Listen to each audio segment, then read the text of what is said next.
Adani group के अंदर से हिडनबर्ग ने जब चीज़ों को किया और अडानी ग्रुप कहते कहते रह गया कि भैया हमने ये नहीं किया ये नहीं किया, तो क्या हुआ कि रिलायंस ग्रुप यानी अनिल अंबानी के ऊपर, उनकी कंपनी के ऊपर ईडी के छापे पड़ रहे हैं। क्या ये न्यूज़ आपको नहीं समझ में आ रही है कि ये चीज़ें सीबीआई ईडी चीज़ बताऊं कि ये जो न्यूज़ है ना, अगर इसकी साइकोलॉजी आप समझ गए तो भैया कई बार कमाने के मौके आ सकते हैं। कई बार आप उन स्थितियों को समझ सकते हो जहां न्यूज़ के द्वारा कुछ चीज़ों से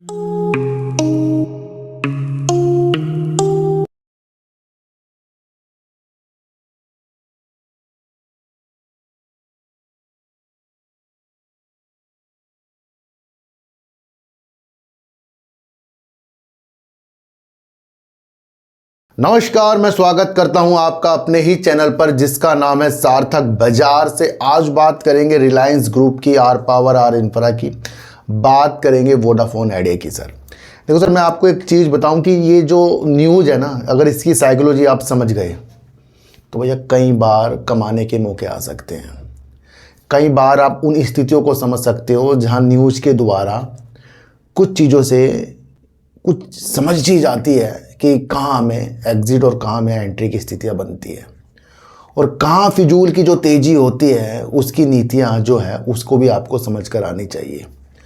अभी 2 दिन पहले मैंने आपके लिए एक वीडियो बनाई थी जहाँ पर आर पावर, आर इंफ्रा के अंदर बड़ी तेज़ी के संकेत थे। तो मैंने आपको क्या संकेत समझाए थे कि जो न्यूज़ निकल कर आ रही है, जहाँ सेबी ने कुछ चीज़ों के लिए कुछ कहा और रिलायंस पावर ने कहा कि हमने नहीं किया है, वो मामले पुराने हैं, कुछ एक कंपनी थी, तो वो तो न्यूज़ बहुत पहले भी आ चुकी थी, पर उस न्यूज़ का इफेक्ट इस तरीके से तेज़ी के साथ पड़ा कि आर पावर भाग गया, आर इंफ्रा भाग गया।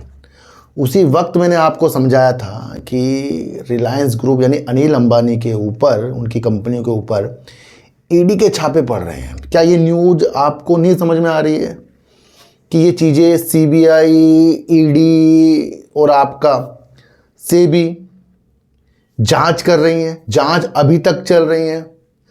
भैया पाक साफ तब होता है जब वो जांच के सिलसिलों का एक आउटकम निकल के आपके सामने आए। अडानी ग्रुप के अंदर से हिडनबर्ग ने जब चीज़ों को किया और अडानी ग्रुप कहते कहते रह गया कि भैया हमने ये नहीं किया ये नहीं किया, तो क्या हुआ, कितना लाख करोड़ का मार्केट कैप सुहा हो गया था। जहां पर अभी उन्होंने एक स्पष्टीकरण दिया अपने हिसाब से कि हमें अपने को मजबूत किया और ऐसी ऐसी नीतियों से हम आगे बढ़े। तो क्या हुआ, जब तक के कोई पाक साफ हो, कुछ भी चीज़ें उसके साथ चल रही हों, तो वो जांच के घेरे में चलता है। और वो क्या होता है, वो न्यूज़ के हिसाब से आपके सामने आ रहा है और वो इफेक्ट चीज़ों के ऊपर डाल रहा है। जब तक कि ईडी वाली चीज़, सीबीआई वाली चीज़ और सेबी वाली चीज़ क्लियर नहीं होती, ऐसे ही गिरावटें, ऐसे ही उतार चढ़ाव की स्थितियां आपको देखने को मिलती रहेगी। बस आपको यही समझकर चलना है कि जो स्थितियां न्यूज़ के द्वारा आ रही है वो इफेक्ट डाल कर क्या जा सकती है। थोड़ा सा मैं आपको और एक छोटी सी चीज़ बता दूं कि वोडाफोन आइडिया के अंदर एक चीज़ें चल रही हैं। कौन सी चीज़ें चल रही हैं कि कोर्ट के द्वारा से इसके अंदर कुछ ना कुछ चीज़ें होंगी, और वो एजीआर के लिए है, सहायता के लिए नहीं है। वो चीज़ों को समझो, वोडाफोन आइडिया के पास करीब करीब 1.99 लाख करोड़ का कर्जा है, और एजीआर का जो मसला है, जो नई वाली एजीआर का मसला है, वो करीब करीब 5,000 करोड़ करीब का है मामला, इतना है। उसको माफ़ करने की स्थितियों के लिए ये चीज़ें हो रही हैं, और अगर कोर्ट से ये चीज़ें माफ़ भी होगी तो क्या हो जाएगा वोडाफोन आइडिया का भला इससे। और उससे पहले इतनी एजीआर के ड्यूज के ऊपर चल रहे हैं। सहायता इसको सरकार से चाहिए, सहायता कोर्ट से नहीं चाहिए। कोर्ट तो उस चीज़ की गणना कर रहा है वोडाफोन आइडिया की जो एजीआर के लिए वो बता रहा है, और कोर्ट इतने आसानी से इस चीज़ को नहीं करेगा कि भैया अगर किसी कंपनी ने कह दिया कि एजीआर की गणना गलत है या कुछ है, तो वो तो जांच भी तो करेगा ना उसके अंदर। पर इससे आपको एक चीज़ देखने को मिल रही होगी, जैसे ही वोडाफोन आइडिया की डेट निकल कर आती है कि ये जिस तारीख को होगा, आगे बढ़ती है, उसी टाइम वोडाफोन आइडिया का शेयर गिर जाता है, और उसके बाद से फिर वोडाफोन आइडिया के अंदर फिर से इसी न्यूज़ के हिसाब से चीज़ें चलती रहती हैं। तो मौके तो कई बार आते हैं कमाने के, पर उसको कुछ चीज़ें समझ नहीं पाती, कोई कुछ समझ नहीं पाता है। ऐसे नहीं कि वोडाफोन आइडिया के शेयर को मैं नहीं खरीद रहा हूँ, नहीं बेच रहा हूँ, मैं भी कर रहा हूँ इन चीज़ों को, पर वो सिचुएशंस के हिसाब से करता हूँ, क्योंकि मैं तो फ्राइडे के दिन ही निकल गया था। कुछ चीज़ों को हमें समझना पड़ता है भैया। किसी के खरीदने बेचने की स्थितियाँ मत देखें, मैं आपको फिर बता रहा हूँ, आज मैंने आपको बताया अपनी स्थितियाँ, पर कुछ स्थितियाँ इस तरीके से भी होती हैं जिसको हमें समझना पड़ता है कि क्या उसका वजूद होता है। तो ये आज मैंने आपको अलग अलग ज्ञान की गंगा बताई है, कहीं खरीदने बेचने की गंगा नहीं बताई है। फिर एक न्यूज़ को अगर हम देखें रिलायंस पावर की, चलो रिलायंस पावर का शुरू करते हैं। अनिल अंबानी की रिलायंस के शेयरों में, यानी रिलायंस ग्रुप यानी कि आर इंफ्रा और दूसरी दो कंपनी आपको पता है आर पावर, 10% तक की गिरावट आपको देखने को मिली है। जानिए इस भारी बिकवाली के पीछे क्या वजह है। अभी फ्राइडे के दिन आपको तेज़ी देखने को मिली, तो वो वजह जो थी वो ऐसी वजह नहीं थी जिससे उसके शेयरों में तेज़ी आए। वो तो मुझे देखते पता लग गया था कि न्यूज़ को देख के भैया ये वो तेज़ी के हिसाब नहीं है। पर अब जो चीज़ें निकल कर आ रही हैं, हाँ ये गिरावट के सिलसिले हैं। क्या चीज़ है? अनिल अंबानी के नेतृत्व वाली रिलायंस कंपनियों के शेयरों में सोमवार 13 अक्टूबर को सुबह के सौदों में 10.5% तक की गिरावट आई, जब टाइम्स ऑफ इंडिया ने खबर दी कि ईडी ने कथित फर्जी बैंक गारंटी और फर्जी चालान मामले में शनिवार को रिलायंस पावर के वरिष्ठ कार्यकारी अशोक कुमार पाल को गिरफ्तार कर दिया। ये किस मामले में किया है? धोखाधड़ी के मामलों में। इस तरीके से अगर कोई गिरफ्तारी ईडी कर रहा है तो वो कब की उसने? जब उन्होंने उनके ठिकानों में छापे मारे, उसके अंदर कुछ जांच चल रही है, तभी तो गिरफ्तारी हुई है, या ऐसे उठा के गिरफ्तारी कर दी है। और ये जो गिरफ्तारी वाली न्यूज़ है शनिवार की, लेकिन उससे पहले आपको समझना चाहिए कि ईडी के मामले तो चल रहे हैं ना। भ्रमित मत होया करो किसी की भी न्यूज़ में, किसी की भी चीज़ों में, किसी की भी वीडियो में कोई कहे खरीदो बेचो, भ्रमित मत होया करो। न्यूज़ बहुत कुछ बयां करती है, उसको समझने की हमें सेंस लाने पड़ेगी। मैं आपको बताऊं, सिक्स सेंस होती है एक, उसको जागृत करना पड़ता है। और जिसने सिक्स सेंस शेयर बाजार के अंदर जागृत कर ली, वही बाजार के अंदर टिक पाएगा, मैं आपको बता दूं। तो ये वो चीज़ है जो ईडी ने कर दी है। दूसरा अगर मैं आपको बताऊं तो पाल को 2 दिन की हिरासत में भेज दिया गया है। देखो, कंपनी का मामला चाहे पुराना हो, पर कंपनी के अंदर से अगर इस तरीके की कोई हिरासत होती है तो ये एक निगेटिव चीज़ है, और आज उन्हें अदालत में पेश किया जाएगा। शुक्रवार रात गिरफ्तार किए गए पाल से कई घंटों तक पूछताछ की गई, ये भी आप समझ कर चलना। ईडी धन शोधन निवारण अधिनियम के तहत कथित वित्तीय अनियमितताओं और संभावित उल्लंघनों की जांच कर रहा है। तो ईडी बता रहा है ना, न्यूज़ के द्वारा आ रहा है कि जांच कर रहा है। जांच क्लियर तो नहीं हुई ना अभी। भले ही अनिल अंबानी और उनकी कंपनियां कह रहे हो कि ये मामले बहुत पुराने हैं और उनसे कोई वास्ता नहीं है, भले ही ये चीज़ें बाद में क्लियर हो, पर आपको समझना है कि फ़िलहाल क्या वर्तमान की स्थितियां चल रही हैं, आपको वो समझ कर चलना है। दूसरा अगर मैं आपको बताऊं तो ये कार्रवाई 24 जुलाई को ईडी द्वारा बड़े पैमाने पर की गई कार्रवाई के बाद हुई है, जिसमें रिलायंस अनिल अंबानी ग्रुप की कंपनियों से, ये न्यूज़ मैं आपको तीसरी बार बता रहा हूँ, जुड़े 35 परिसरों, 50 कंपनियों और 25 से ज़्यादा व्यक्तियों के ठिकानों पर छापेमारी की गई थी। ये क्या न्यूज़ आपको नहीं पता थी पहले? जहाँ जाँच केंद्रीय जाँच ब्यूरो, देखो सर, सीबीआई द्वारा दर्ज की गई एक प्राथमिक एफआईआर के आधार पर दर्ज धन शोधन के एक मामले की बात की गई है। तो ईडी आ गया, सीबीआई आ गया, और सेबी तो आपको पता ही है जांच की स्थितियां चल रही है।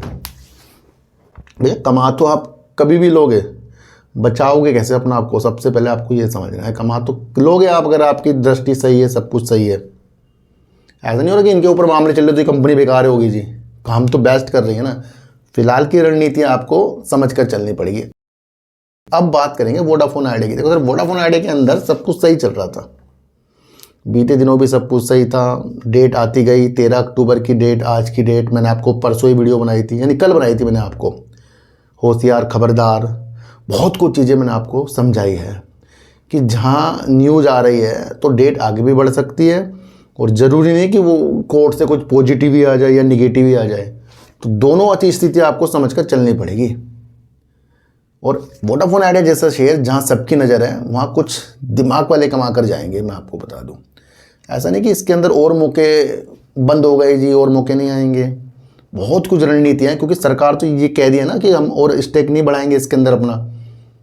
तो ये क्या है? ये तो एक पॉजिटिव संकेत है। क्यों? क्योंकि सरकार अगर स्टेक नहीं बढ़ाएगी तो यानी कि कुछ ना कुछ सहायता भी होगी, और अगर सहायता होगी तो ये प्राइवेट कंपनी बनी रहेगी, और इस तरीके से चीज़ें आपको देखते हुए आगे बढ़ना है। 27 अक्टूबर की इसकी डेट बढ़ा दी गई। जैसी ये न्यूज़ आई, वोडाफोन आइडिया ने आपको गिरना दिखा दिया। भले ही थोड़ा बहुत गिरे, पर निगेटिव चीज़ आपको दिखा दी। जहां IPO आपको 11 रुपये, सरकार भी इसके अंदर हिस्सेदारी ऊपर की तरफ लेकर बैठी है और कई रणनीतियाँ इसकी अच्छी से अच्छी होती जा रही है। बीच में इन्होंने 2G के ऊपर ही फोकस करने के लिए हमें बताया रखा है। तो बहुत सारी न्यूज़ इसके साथ चल रही है। चलो न्यूज़ ही समझते हैं वोडाफोन आइडिया की, हाँ, उससे हमें स्थितियाँ और समझ में आ जाएगी। देखो sir, Vodafone idea AGR case के मामले की स्थिति अगर हम देखें तो आज इसकी सुनवाई होने वाली थी, जहां इसके अंदर 27 अक्टूबर तक की डेट बढ़ा दी गई है। वोडाफोन आइडिया ने DOT को 2016-17 के लिए मांगी गई अतिरिक्त AGR राशि को कैंसिल करने की मांग की है और इसके अंदर आसानी से क्या इसको कैंसिल कर दिया जाएगा। कुछ तो चीज़ें होंगी कि भैया ये तो चीज़ें आपको देनी पड़ेगी ना, कुछ ना कुछ काम तो भैया, कुछ तो AGR की स्थितियां हैं, एकदम से कौन माफ़ कर देगा। कुछ तो चीज़ें होंगी इसके अंदर। नई याचिका में कंपनी ने 2016-17 के लिए 5,606 करोड़ रुपए के नए डिमांड को सुप्रीम कोर्ट में चुनौती दी है। ये आज की न्यूज़ है। तो मामला फिलहाल 5,606 करोड़ का है और इसको माफ़ी के लिए चीज़ें करी जा रही है। और वोडाफोन आइडिया में कितना कर्जा है? 1.99 लाख करोड़ का करीब का कर्जा है। और इतनी राशि से वोडाफोन आइडिया की किस्मत क्या पलट जाएगी? भैया काम करेगा, 5G बढ़ाएगा, तब किस्मत पलटेगी। कोर्ट इसका जवाब क्या देगा, तो अभी हमें 27 अक्टूबर को देखना है। हो सकता है पॉजिटिव, हो सकता है नेगेटिव, दोनों तरफ आपको सोचकर चलना है। सुप्रीम कोर्ट ने एडजस्ट ग्रॉस रेवेन्यू यानी AGR के संबंध में अतिरिक्त सरकारी मांगों को चुनौती देने वाले वोडाफोन आइडिया लिमिटेड की याचिका पर सुनवाई 27 अक्टूबर तक स्थगित कर दी है। कंपनी ने टेलीकॉम विभाग DOT द्वारा 2016 तक की इन स्थितियों के साथ AGR बकाये को चुनौती दी है। कोर्ट ने पिछली सुनवाई 6 अक्टूबर को मामले को 13 अक्टूबर के लिए टाल दिया गया था और अब इसे 27 अक्टूबर की स्थितियों के साथ कर दिया गया। और कितना है? 5,606 करोड़ रुपए तक की स्थितियां, ये आप समझकर चलना। AGR बकाये का फिर से मूल्यांकन एवं समग्र पुनर्समझौता डिस्कशन वेरिफिकेशन गाइडलाइंस के मुताबिक किया जाएगा, ये आप समझकर चलना। सुप्रीम कोर्ट ने, देखो सर ये कहानी आप समझें, AGR की कहानी समझो। सुप्रीम कोर्ट ने साल 2021 में टेलीकॉम कंपनियों की याचिकाओं को खारिज कर दिया गया था। क्या था? जिसमें AGR बकाये की कैलकुलेशन में हुई कथित गलतियों को सुधारने की मांग की गई थी। टेलीकॉम कंपनियां ये सुधार की मांग कर रही थी, पर उसको कोर्ट ने खारिज कर दिया था। कोर्ट ने 2020 में कंपनियों को 93,520 करोड़ रुपए की कुल AGR बकाये राशि 10 साल में चुकाने का आदेश दिया था। इस आदेश के तहत टेलीकॉम कंपनियों को कुल बकाये की 10% राशि 31 मार्च 2021 तक और बाकी रकम 2031 तक वार्षिक किस्तों में चुकानी है। तो ये 2031 तक चुकानी भी पड़ेगी। कोर्ट ने साफ कहा था कि बकाया राशि को अंतिम मानते हुए, देखो सर ये जो कैलकुलेशन की जा रही है, सुधारने की जो नीतियां लगाई जा रही है, जिसे खारिज कर दिया था, तो कोर्ट ने क्या कहा था? कोर्ट ने साफ साफ कहा था कि बकाया राशि को अंतिम मानते हुए भविष्य में ना तो किसी विवाद की अनुमति होगी और ना ही रिव्यू किया जाएगा। तो कोर्ट ने तो पहले ही साफ साफ कह दिया कि ना तो इसकी कोई रिव्यू होगा और ना इसकी कुछ अनुमति होगी। तो ये तो मामला ही हो गया। पर एक नया डिमांड आया ना जो 5,606 करोड़ रुपए का है, उसके लिए वोडाफोन आइडिया ने स्थितियाँ की हैं। पुरानी स्थिति तो आपके सामने आ गई है। मार्च 2025 तक मौजूदा स्थिति अगर हम वोडाफोन आइडिया की देखें तो मार्च 2025 तक वोडाफोन आइडिया पे 83,400 करोड़ रुपए के AGR बकाये बचे हैं। कंपनी के अनुसार 30 जून तक बैंकों से कुल 1,945 करोड़ रुपए का कर्ज बाकी है, जबकि स्पेक्ट्रम और AGR भुगतान सहित कुल देनदारियां 1.99 लाख करोड़ रुपए के करीब है। सरकार वोडाफोन आइडिया में जिस तरीके से इन्होंने चीज़ों को किया था वहाँ पर 49% हिस्सेदारी ले चुकी है, लेकिन वे कंपनी के प्रमोटर कैटेगरी में नहीं है। यानी कि कंपनी के अंदर अभी भी जो सरकार 49% है तो वो प्रमोटर कैटेगरी में नहीं है, वो दूसरी तरीके से बैठी है ना। तो यहाँ पर वोडाफोन आइडिया की किस्मत तो भैया सहायता के द्वारा, मुझे लग रहा है सहायता के द्वारा होगी, क्योंकि सरकार भी चाह रही है कि कुछ वोडाफोन आइडिया को सहायता मिले। और अब कोर्ट के मसले जो हैं 27 अक्टूबर तक टाल दिए गए हैं। तो बहुत सारी चीज़ें होती हैं जहाँ न्यूज़ को समझकर आप अच्छी चीज़ें कर सकते हो अपने हिसाब से, पर वो आपको कोई हाथ पकड़ के नहीं बताएगा, वो तो आपकी सोच पे आधारित है। क्योंकि शेयर बाज़ार किसी के कहने पर आधारित नहीं है, शेयर बाज़ार अपनी कैलकुलेशन पर आधारित चीज़ों के अनुसार होता है। क्योंकि बाद में प्रॉफिट हो या फ़ायदा हो या लॉस हो या हानि हो, ये सब आपकी स्थितियाँ ही होती हैं। दूसरा वाला बस आपको टारगेट बता के जा रहा है। अच्छा, कितने लोग टारगेट बताते हैं, क्या वो टारगेट पूरे हो जाते हैं? अभी इससे पहले वोडाफोन आइडिया के 20 के भी टारगेट आपके सामने आए थे, तो क्या आपने उस बड़े ब्रोकरेज फर्म को कहा कि भैया आपने ये कहा था, ये तो 20 में गया ही नहीं है? तो बताने वाले बताकर जाएंगे। आपको अपना माइंड लगाना है। न्यूज़ आना किसी भी कंपनी के लिए, हमारे लिए सही होता है, मतलब न्यूज़ आना किसी भी कंपनी के लिए उसकी चीज़ों के बारे में बता देता है कि हम आगे क्या चीज़ें कर सकते। न्यूज़ बहुत इंपॉर्टेंट है भैया। आज अगर 27 अक्टूबर वोडाफोन आइडिया की डेट लगी तो क्या हुआ? गिर गया ना। आज अगर आपको ये देखने को मिला कि रिलायंस ग्रुप की जो चीज़ों के अनुसार एक गिरफ्तारी हुई है, तो दोनों कंपनियों के शेयर गिर गए ना। और अगर ये गिर जाते और ये न्यूज़ आपको ना पता लगती तो आप सोचते हुआ क्या ये, तो क्या है फिर? समझने की शक्ति लाइए और न्यूज़ बेस्ड चीज़ों को आप समझिए और उसे अपनी स्थितियों के साथ एनालाइज कीजिए। किसी की भी बातों में आपको आना ही नहीं है, चाहे मैं क्यों ना हो। अपनी एनालाइज को बहुत तेज करो। कोई भी आपको हाथ पकड़कर शेयरों को खरीदवा बिकवा बिल्कुल भी ना सके। मैं आपको फिर बता रहा हूँ, ये शेयर बाजार है, किसी के कहने और किसी के ना कहने पर नहीं होगा। अपने द्वारा आपको चीज़ें करनी पड़ेगी। मेरा कोई टेलीग्राम, कोई व्हाट्सएप ग्रुप नहीं है और ना ही आज तक मैंने बनाया। तो सर सच्ची उड़ देखिए, अच्छी उड़ देखिए, समझ कर देखिए। सो चिड़ी को आटे दीजिए, गाय को रोटी दीजिए और अपने बच्चों को ज़्यादा से ज़्यादा प्यार कीजिए, क्योंकि बच्चे ही आपकी मासूमियत से किस्मत पलटेंगे। तो फिर मिलेंगे आपसे नए वीडियो के साथ। जब तक के लिए नमस्कार।